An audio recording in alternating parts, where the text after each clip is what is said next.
Magandang araw mga ka-aerial defense, may ibabahagi na naman ako sa inyo. Dahil ngayong araw na ito ay may pag-uusapan tayo tungkol sa ating depensa. 4 na barkong pandigma ng Pilipinas naglunsad ng war drill sa tapat ng West Philippine Sea. Pero bago tayo magpatuloy, wag mo muna kalimutan mag-like, share and subscribe. Mag-comment ka na rin kung taga saan ka para alam namin kung saan umaabot ang aming video. Naglunsad ang Philippine Navy ng Battle Readiness Drill gamit ang mga barkong pandigma nito. Sa gitna ng tumitinding tensyon sa pagitan ng Pilipinas at China dahil sa agawan ng teritoryo sa West Philippine Sea, ang naturang drill ay magtatagal ng 4 na araw at kasalukuyang isinasagawa sa mga katubigang sakop ng Zambales.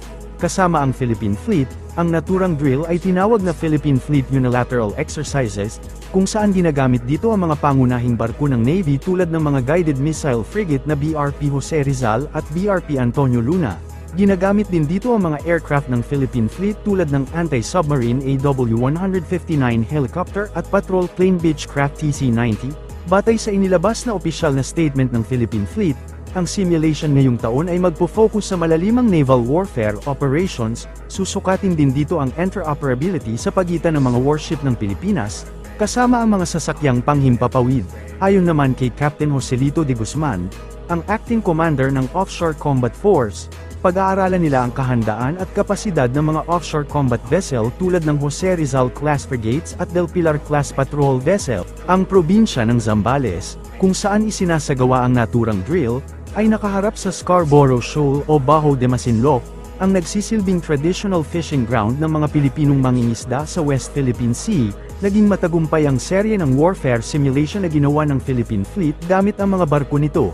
Ayon kay Philippine Fleet spokesperson Lieutenant Giovanni Badidley, sinubukan ng Philippine Fleet ang kapabilidad ng mga capital ship ng Pilipinas sa pamamagitan ng war simulation at natukoy ang maayos na kondisyon ng mga ito. Ang mga capital ship ay mga barko ng Pilipinas sa ilalim ng Philippine Navy na pinakamoderno na ginagamitan ng mga makabagong kapabilidad at teknolohiya. Kinabibilangan ito ng mga frigate na BRP Jose Rizal at BRP Antonio Luna, kasama ang mga patrol ship na BRP Ramon Alcaraz at BRP Andres Bonifacio, at iba pang mga barkong ginagamit ng Navy. Isinagawa ang simulation sa Mindoro Strait at sa katubigang sakop ng Zambales na direktang nakaharap sa West Philippine Sea. Ayon kay Badidley, sinunod ng Philippine Fleet ang mga anti-warfare drill, tulad ng simulated missile firing, pagdepensa sa mga barko laban sa missile attack, anti-submarine warfare, tracking, at iba pa. Ang mga ito ay pawang serye ng drill na sadyang ginawa upang mapalakas ang kakayahan at ang pagtugon ng Philippine Fleet sa anumang maaaring mangyari. Ayon pa kay Badidley, ang naturang simulation ay mahalaga para matiyak na ang fleet at ang Philippine Navy ay mananatiling capable at handa sa anumang operasyon. Pinaigting pa ang Air at Naval Patrol sa Escoda Shoal bilang suporta sa Philippine Coast Guard vessel na BRP Teresa Magbanua, na paulit-ulit na binangga ng mga China Coast Guard vessel noong Sabado, ilang araw lamang matapos itong magkaroon ng mga katulad na insidente na kinasasangkutan din ng mga Chinese. Ginawa ng tagapagsalita ng Philippine Navy for the West Philippine Sea na si Rear Admiral Roy Vincent Trinidad, ang pahayag sa gitna ng pagtaas ng presensya ng mga barko ng China sa lugar na nasa loob ng Exclusive Economic Zone ng Pilipinas. Ngunit nilinaw ng Philippine Navy official na ang pinaigting na pagpapatrolya ay hindi nangangahulugang ng pagde-deploy ng mas maraming asset sa lugar. Aniya, binabantayan ng BRP Teresa Magbanua ang lugar dahil sa mga napaulat na tambak na durog na corals, kaya't nais aniyang matiyak na hindi ito man-made. Kaya't pinaigting ng Philippine Navy at Air Force ang kanilang pagpapatrolya sa dagat at sa himpapawid. Subalit nilinaw din ng opisyal na hindi ito tungkol sa kung sino ang may mas maraming bilang ng mga barko sa Sabina o Escoda Shoal. Kasalukuyang pinag-aaralan ng Department of Foreign Affairs ang posibilidad na magsampa ng bagong arbitral case laban sa China kasunod ng insidente kamakailan sa Escoda Shoal sa West Philippine Sea. Ayon kay Foreign Affairs Secretary Enrique Manalo, lahat ng posibleng opsyon ay pinag-iisipan upang matugunan ang tumitinding tensyon sa West Philippine Sea. Well, we have made the necessary approaches to China in terms of contacting them through various means to express our complaint and displeasure at this what happened, and not only that, our concern about raising tensions over what was basically just innocent movement by Philippine vessel. And to which we responded? Well, they have accused us as usual of doing this and that, but obviously it was just there through innocent passage, just moving, and we were surprised by this incident happened. Sir, legal action. Are we near to filing another Well, we're arbitral? contemplating at the moment possible approaches to this issue.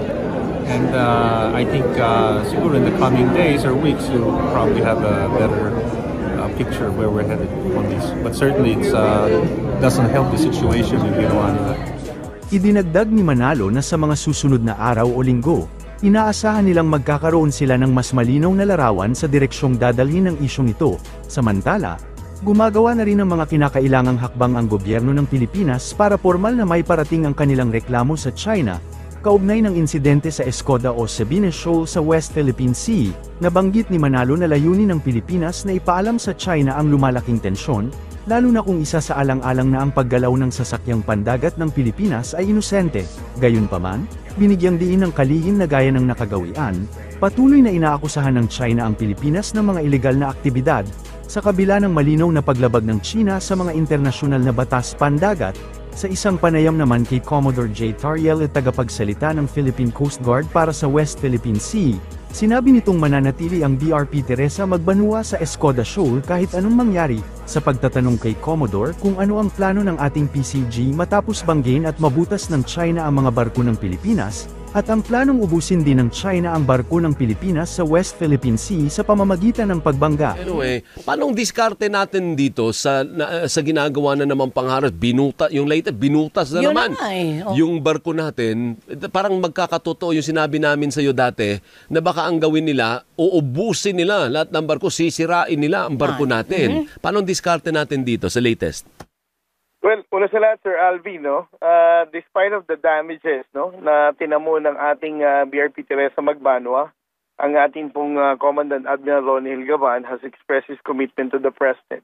Kahit anong mangyari, hindi po aalis ang Teresa Magbanua dito, no? Regarding to respond ito sa mga susunod na hakbang natin, Sir Alvin, this was already being discussed and thoroughly planned out ng ating pong National Maritime Council, no? Kasama ang National Task Force West Philippine Sea. And unfortunately, right now, I cannot disclose to the public kung ano ang operational details na susunod na hakbangin ng Coast Guard para tugunan itong panibagong harassment ng China. Dahil sa pinsalang tinamo ng BRP Teresa Magbanua, sinagot ng Philippine Coast Guard ang tanong kung papalitan ba ang mga nakadeploy na barko ng Pilipinas. Sinabi naman ng PCG na mataas pa rin ang moral ng ating kasundaluhan sa West Philippine Sea matapos ang paulit-ulit na pag-atake ng China. Has committed to the President. Kahit anong mangyari, despite of the bullying and escalatory action of the Chinese Coast Guard, BRP Teresa Magbanua will not pull out. We will not withdraw in Escoda Shoal unless otherwise there will be another replacement vessel on the part of the Philippine Coast Guard to ensure our presence and to show our flag in Escoda Shoal.